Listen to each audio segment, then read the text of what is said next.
Елімізде астық жинау толығымен аяқталды. 27 миллион тонна астық қамбаға құйылды. Бұл жөнінде ауыл шаруашылығы министрі мәлім етті. Дәл қазір үкіметтің күн тәртібінде егін жинау науқанының қорытындысы жұмыстары талқылануда. Әріптесім Самал Қабышева үкімет үйінен тікелей байланысқа шығып, соңғы жаңалықтармен бөлісуге дайын тұр. Самал, қайырлы таң. Елімізде астық жинау науқаны толығымен аяқталды. Премьер-министрге берілген есепке сәйкес астық өнімі ішкі қажеттілікті де қамтамасыз етуге, экспорттық әлеуетті де сақтап қалуға мүмкіндік береді.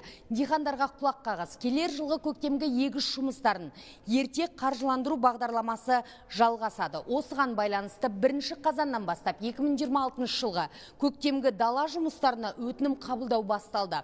Қарашаның 2-ші 10 күндігінен бастап шаруаларға револьверлік кредит беру ашылады. Бұл бір кепілдікпен жыл сайын несие алуға мүмкіндік береді. Лизинг арқылы техникасын жаңартып жатқандардың да үлесі өсіп келеді. 2,5 миллиард теңгеге жеңілдетілген лизинг бағдарламасы арқылы техника жаңарту қарқыны 6,5%-ға жетті. 2 жыл ішінде ауыл шаруашылығы техникасының тозуы 80%-дан 70%-ға төмендеді.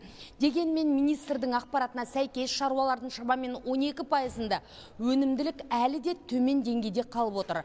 Аталған шаруашылықтарға агротехнологияны жоғары деңгейде қолдану қажет. Бұл бағытта жұмыстар жүргізіле береді. Айнұр, әзірге бар ақпарат осы. Алдағы шығарылымдарда толыққанды ақпарат береміз. Рахмет, Самал.